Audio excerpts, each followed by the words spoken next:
Hey guys, here we are in Webster. He's looking at going with geothermal. He's got a gas water heater, gas furnace, and a gas water heater, and a 3-ton air conditioner outside. And you can see the first issue is he's a little tight on space. So what we're going to do is we're going to move this return over about a foot. You can see how it's tied in, so it'd be real easy to move it over a foot. That shouldn't be a problem. We are going to cover that filter a little bit. Maybe I would just make it so that it's just to the right of the filter. I mean, if we had to too, we could move that filter over a little bit. Okay. And just get it above the sink. That's probably what we need to do, is just move that filter so it's above the sink. The condensate drain is real easy. It's right here.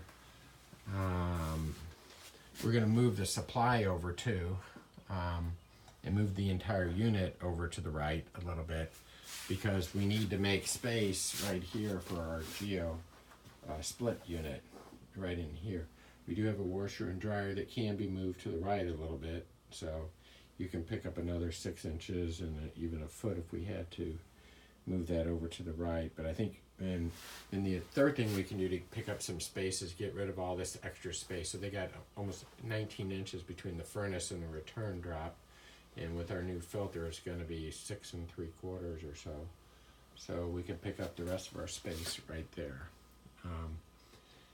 He does have a lot of water dripping from his flue pipe here. So we need to, when you take all this apart, I want you guys to look up there to make sure there's no problems. But I would bet there's a problem with this cap. I'm going to go look at it.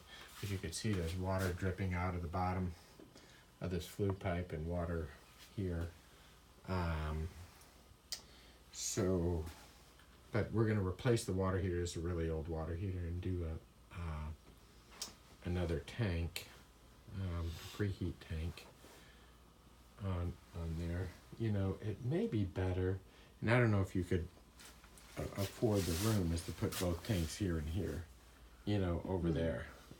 No, never mind, because then our flue would go across like this, and you'd have a head knocker. Oh, okay. Yeah, that may not be good. Maybe we could get the flue up here, and you or maybe your wife can get underneath it, but other people would knock their head. But so anyway, those are all things that don't matter cost wise. We just need to figure out with you what The works. layout. Yeah, the layout. Okay. Yeah. So we are going to go back with gas backup, because he's only got a 100 amp electric service, and getting electric to here. So the electric panel is back in this corner, so it's in a finished part of the basement. So it'd be very difficult to re-pull a 200 amp service. Then he's got an outside conduit that runs along the back of the wall. And what we could do is just take that conduit and turn it inside and run it down to the air conditioner, and run the geo unit down here. Let's see, what else are we going to need? Yeah, his water line is right here. We'll have to put a humidifier tap in here. I think that's about it for there.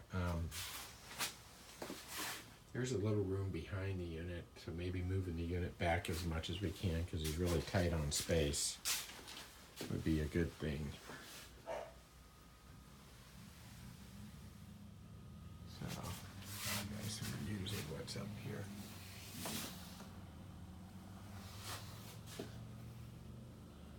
All right, appreciate it, guys. Thanks.